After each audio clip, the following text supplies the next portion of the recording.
하두셋. 안녕하십니까. 사마야럴입니다. 송덕수 교수님 제10판 시민법 강의 2회독 제313페이지 로마자 4번의 소멸시효 기간 보겠습니다. 사마야럴TV 절차 추천을 부탁드리고 유튜브 구독을 권합니다. 로마자 4번의 소멸시효 기간. 소멸시효가 완성하려면 권리 불행사의 상태가 일정 기간, 즉 소멸시효 기간 동안 계속되어야 한다.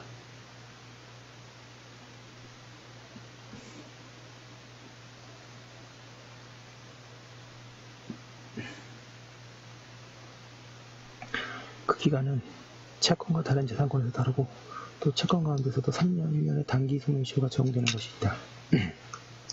1번의 채권의 소멸시효 기간. 양가 1번의 보통의 채권. 보통의 채권의 소멸시효 기간은 10년이다.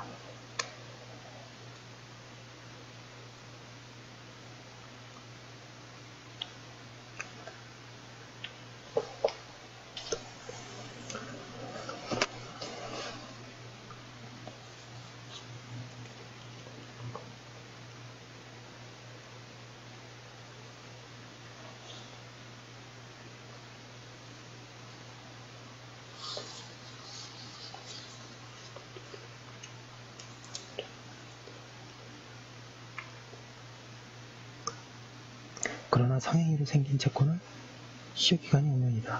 판례에 의하면 기존 채무의 이행을 보장하기 위하여 약소보험을 발행한 경우에도 여전히 일반 채권이고 주식회사들 사이에 체결된 상행위인 건물임대차 계약이 종료된 뒤에 임차회사가 임차 건물을 무단으로 전부 사용하는 경우에 임대회사가 임차회사에 대하여 가지는 부당이득 반환 주식회사 이사의 임무이태로 인한 회사의 손해배상 청구권, 신용협동조합 이사장의 임무이태로 인한 조합의 손해배상 청구권, 상법 제401조에 기하여 임무를 해태한 주식회사 이사에 대하여 제3자가 가지는 손해배상 청구권, 상인이 근로자에 대하여 가지는 근로계약상의 주의의무 위반으로 인한 손해배상 청구권, 피해자에게 손해배상을 한 공동 불법행위자 1인 또는 보험자들이 일하는 보험자의 다른 공동 불법행위자에 대한 구상금 채권, 피해자의 손해배상을 한 어느 불법행위자의 보증인이 그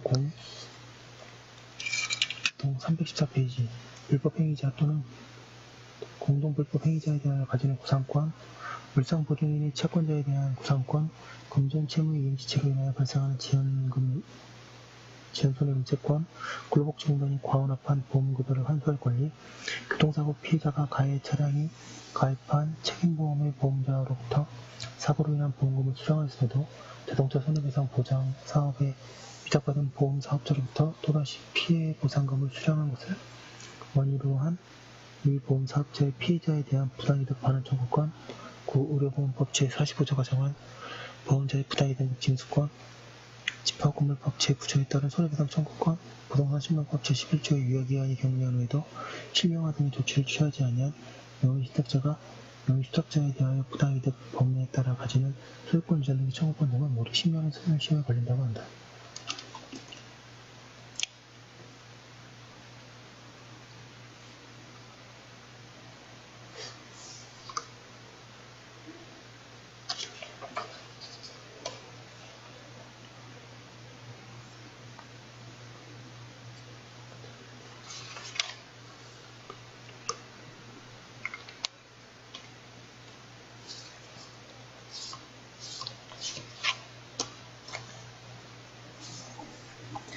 양가로 이번에 3년의 단기 소멸시효에 걸린 채권.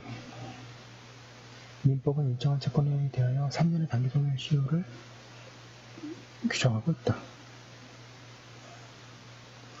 문헌들은 그 이유로 그러한 채권은 일상적으로 빈번히 발생하고 금액도 소액이며 영수증도 교부되지 않는 비추어 법률관계를 두속히 확정할 필요가 있다는 점이 든다. 그러나 단기 시효 제도에 대한 비판적인 주장도 있다. 그 채권들을 구체적으로 보기로 한다. 양가로 이번에 이자, 부양료, 금료, 사용료, 기타 1년 이내의 기간으로 정한 금전 또는 물건의 지급의 목적으로 한 채권. 여기서 1년 이내의 기간으로 정한 채권이라는 것은 1년 이내에 정기로 지급되는 채권이라는 뜻이며 변제기가 1년 이내의 채권이라는 의미가 아니다. 정수기 대여계약에 의한 월 대여 채권, 1개월 단위로 지급되는 집합건물의 권리비 채권이 그 예이다. 물론에 따라서는 여기에 정기급여 채권은 정기금 채권이라는 기본 채권을 지분 채권이라고 하면서 기본 채권의 시효에 관하여는 규정이 없지만 최후의 변제기로부터 10년의 시효로 소멸한다고 한다. 그러나 기본 채권 개념은 인정할 필요가 없으며 정기급여의 약정 기간 동안 구체적인 급부 채권만 문제될 뿐이다. 이자 채권은 1년 이내에 정기로 지급하면 여기에 해당하나 이자 채권이라고 하더라도 1년 이내에 정기에 지급하기로 한 것이 아니면 단기 시효에 걸리지 않는다. 그리고 판례는 대출금에 대한 변제기 이후에 지은 손해금 채권이나 금전 채무의 이행지체로 인하여 발생하는 지은 손해금 채권은 3년의 단기 시효의 대상이 아니라고 한다. 금융 리스의 리스크도 마찬가지다. 나아가 판례는 방금 언급한 대출금에 대한 변제기 이후에 지은 손해금 채권에는 그 원고 채권과 마찬가지로 상행으로 인한 채권의 315페이지 5년의 소멸시효를 규정한 상법 제40조가 적용된다고 한다. 금융채권 중에 노역인과 연예인의 임금채권에 관하여 1년의 단기시효가 규정되어 있으며 근로기준법상의 임금채권의 시효기간은 3년이다. 방금 이번에 의사, 조산사, 간호사, 약사의 치료, 근로 및 조제에 관한 채권 여기에 의사에는 자격 있는 의사, 치과의사, 한의사, 수의사 외에 치료 등을 행한 무자격자도 포함시켜야 한다. 왜냐하면 무자격을 제외시키면 그의 채권에는 10년의 시효가 적용되어 부당하게 되기 때문이다. 약사의 경우에도 마찬가지다. 그리고 종합병원, 의료법인에도 이 규정을 적용하여야 한다. 장기간의 입원 치료를 받는 경우에 시효기간의 기산점에 관하여 학설은 특약 또는 관습이 없는 한 질병에 대한 의사의 환자 사이의 의료관계가 끝난 때라고 하는 견해와 특약이 없는 한 그 개개의 진료가 종료될 때마다 그에 대한 소멸시효가 진행된다는 견해가 대립한다.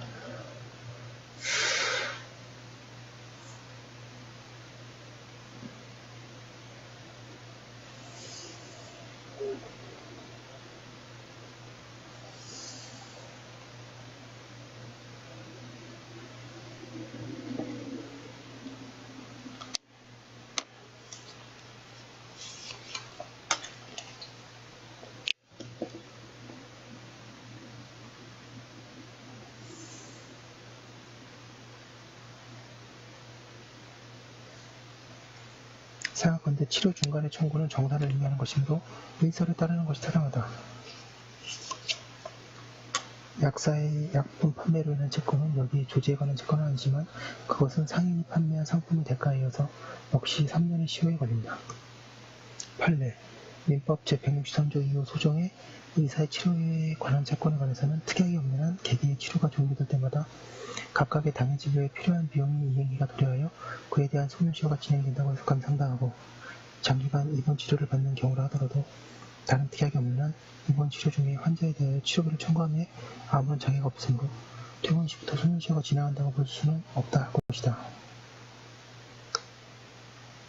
방을 한 번에 도급받은 자, 기사, 기타 공사의 설계 또는 감독에 종사하는 자의 공사에 관한 채권 여기서 도급을 받는 자의 공사에 관한 채권은 공사대금 채권뿐만 아니라 그 공사에 부수되는 채권, 가령 도급 공사 중 발생한 홍수피 복구 공사로 수급인인 도급인에 대하여 가지는 복구 공사비 채권도 포함된다. 그리고 도급인이 수급인과 하여금 공사를 이행할 수 있도록 협력해야 할 의무는 여기에 공사에 관한 지형에 해당한다.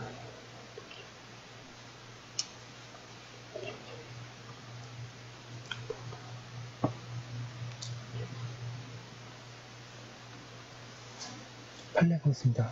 우수현상 광고의 광고자로서 당선자에게 일정한 계약을 체결할 의무가 있는 자가 그 의무를 위반함으로써 계약의 중복적인 체결을 이루지 않게 되어 상대방이 그러한 계약 체결 의무의 채무 불이행을 원인으로 하는 손해배상을 청구한 경우 그 손해배상 청구권은 계약이 체결되었을 경우에 취득하게 될 계약상의 이행청구권과 실질적이고 경제적으로 밀접한 관계가 형성되어 있기 때문에 그 316페이지 손해배상 청구권의 소멸시효 기간은 계약이 체결되었을 때 취득하게 될 이행청구권에 적용되는 소멸시효 기간에 따른다. 기록에 의하면 우수현상 광고의 당선자인 원고가 광고주인 피고인에 대하여 가지고 있는 본래 채권인 기본 및 실시 설계권이란 당사자인 원고가 피고에 대하여 우수적으로 판정된 계획 설계에 기초하여 기본 및 실시 설계 계약의 체결을 청구할 수 있는 권리라고 할 것이고, 이러한 청구권에 기하여 계약이 체결되었을 경우에 취득하게 될 계약상의 이행 청구권은 설계에 종사하는 자의 공사에 관한 채권으로서 이에 관하여는 민법 제163조 제3호 소정의 3년의 단기 소멸시효가 적용되므로 위의 기본 및 실시 설계 계약의 체결 의무의 불이행으로 인한 손해배상 청구권의 소멸시효 역시 3년의 단기 소멸시효가 적용된다고 할 것이다.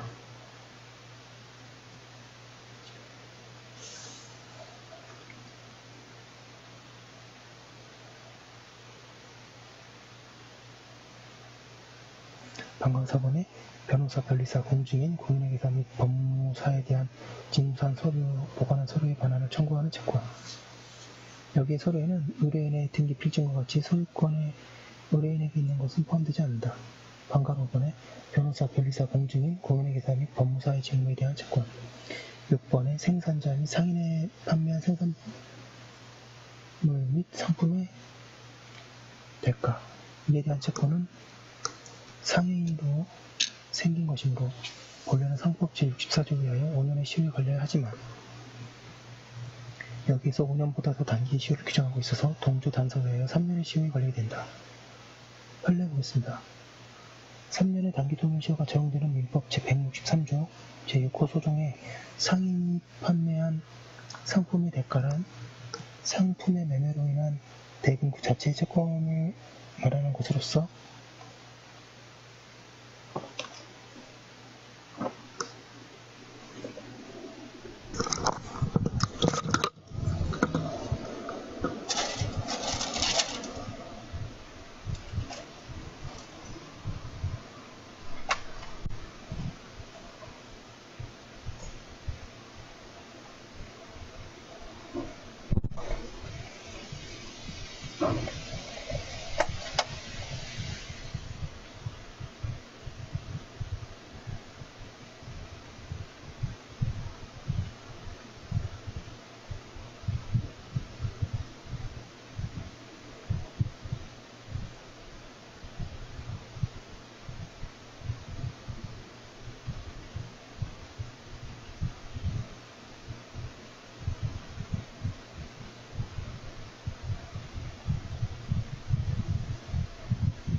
판례 계속 이어서 보도록 하겠습니다.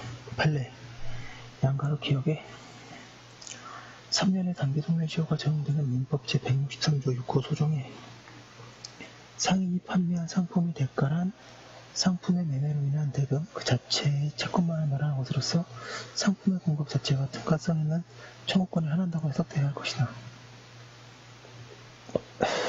위탁자의 위탁 상품 공급으로 인한 위탁 매매에 대한 이득상한 청구권이나 이행담보 책임 이행 청구권은 위탁자의 위탁 매매에 의한 상품 공급과 서로 대가관계 있지 아니하여 등가성이 없으므로 민법 163조 제6호 소정에 상인이 판매한 상품의 대가에 해당하지 아니하여 3년의 단기 소멸시효의 대상이 아니라고 할 것이고, 한편 위탁매매는 상법상 전형적인 상행위이며 위탁매매에는 당연한 상행이고 위탁자의 통상 상인인 것이므로 위탁자의 위탁매매에 대한 위탁매매로 인한 이 채권은 다른 특별한 사정이 없는 한 통상 상행위로 인하여 발생한 채권이어서 상법 제64조 소정의 제5호는 상사소멸시효의 대상이 된다.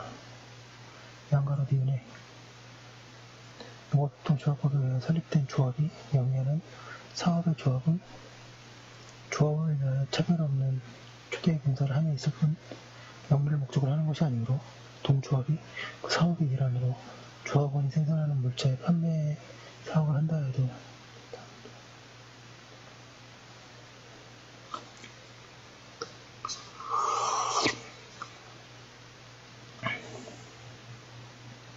상인이라고 할 수 없고, 따라서 그 물자의 판매대금 채권은 3년의 단기 소멸시효가 적용되는 민법 제163조 6호 소정의 상인이 판매한 상품의 대가에 해당하지 아니한다. 317페이지 보겠습니다. 양가로 7번에 수공업자 및 제조업자의 업무에 관한 채권. 수공업자는 자기 일터에서 주문을 받아 그 주문자와 고용관계에 섬유 없이 타인을 위하여 일하는 자이고, 제조자는 주문을 받아 물건을 가공하여 다른 물건을 제조하는 것을 직업으로 하는 자를 가리킨다. 지금까지 본 게 3년의 단기 소멸이고요. 그 다음에 양가로 3번에 1년의 단기 소멸시효에 걸리는 권리. 민법은 163조에 규정된 채권보다 더 일상적으로 발생하고 보통 즉시 이행 청구가 되며 영수증이 발급되지 않기도 하는 채권에 있어서 1년의 최단기 시효를 규정하고 있다. 그런데 1년의 단기 시효를 규정한 164조는 그 시효에서 개별적으로 정해진 채권자가 그 채권의 발생원이 된 계약에 대하여 상대방에 대하여 부담하는 반대 채무에 대하여 적용되지 않으며, 따라서 그 채권의 상대방이 그 계약에 대하여 가지는 반대 채권은 원칙으로 돌아가 다른 특별한 사정이 없는 한 162조 1항에서 정하는 10년의 일반 소멸시효 기간에 적용을 받는다. 그리하여 간병이나 간병치료 채권은 제164조 3호의 1년의 단기 시효에 걸리나 간병을 받는 환자의 간병 서비스인 청구권과 그 채무의 불이행으로 인한 손해배상 채권은 단기 시효에 걸리지 않는다.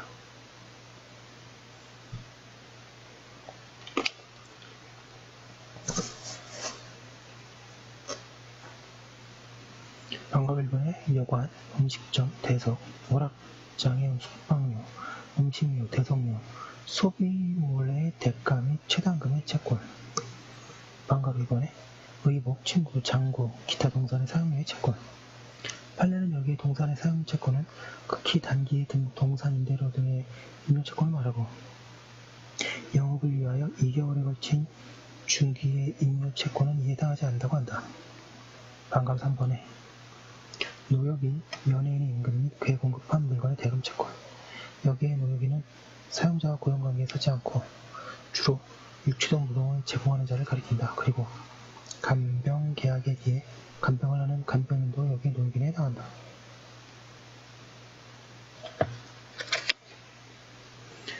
방가로 4번 학생 및 수업자의 교육, 의식, 즉 유숙에 관한 교주, 숙주.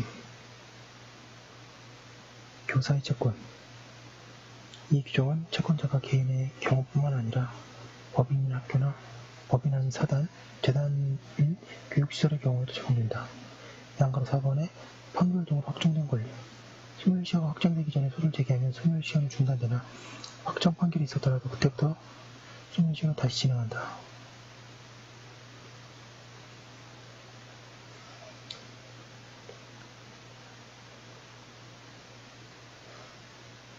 문제는 단기 소멸시효에 걸리는 채권은 확정 판결 후에도 단기 시효에 걸리는지이다.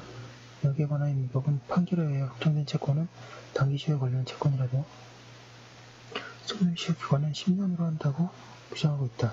이 규정은 확정 판결이 있으면 단기 시효가 규정되어 있는 채권이라도 시효기간이 10년으로 된다는 의미이며 확정 판결이 있다고 하여 20년의 시효에 걸리는 권리의 시효기간이 10년으로 단축된다거나 시효에 걸리지 않는 권리가 10년의 시효에 걸린다는 뜻은 아니다. 318페이지 위와 같은 결과는 파산 절차에 의하여 확정된 채권 및 재판상의 화해, 조정, 기타 판결과 동일한 효력이 있는 것에 의하여 확정된 채권에도 인정된다. 여기에 기타 판결과 동일한 효력이 있는 것에는 청구의 인락조서와 확정된 지급명령이 있다. 따라서 지급명령에서 확정된 채권은 단기 소멸시효에 해당하는 것이라도 그 소멸시효 기간이 10년으로 연장된다. 한편 확정 판결 당시에 변제기가 도래하지 않은 채권에는 이들 규정이 적용하지 않는다. 따라서 변제기가 도래하지 않는 채권은 그에 대하여 확정 판결 등이 있어도 시효기간이 10년으로 연장되지 않으며 원래의 변제기가 된 뒤 단기 소멸시효로 소멸하게 된다. 이는 아마도 채권의 변제기가 되지 않는 만큼 소멸시효가 진행되지 않기 때문에 그러한 채권에까지 미리 시효기간을 연장할 필요가 없다는 데 이유가 있는 듯하다. 그러나 이 규정의 타당성에는 의문이 있다. 주의할 것은 165조 2당 2항이 판결에 의해 확정된 채권, 판결과 동일한 효력이 있는 것에 의해 확정된 채권은 단기 소멸시효에 해당하는 것이라도 그 소멸시효는 10년으로 한다는 규정하는 것은 당해 판결 등의 당사자 사이에 하나여 발생하는 효력에 관한 것이라는 점이다. 따라서 채권자와 주채무자 사이에 확정 판결에 의하여 주채무가 확정되어 그 소멸시효는 10년으로 연장되었다고 할지라도 그 보증채무는 당연히 단기 소멸시효에 적용이 되게 되어 10년의 소멸시효 기간이 적용되는 것은 아니고 채권자와 연대보증 사이에 있어서 연대보증 채무의 소멸시효 기간은 여전히 종전의 소멸시효 기간에 따른다.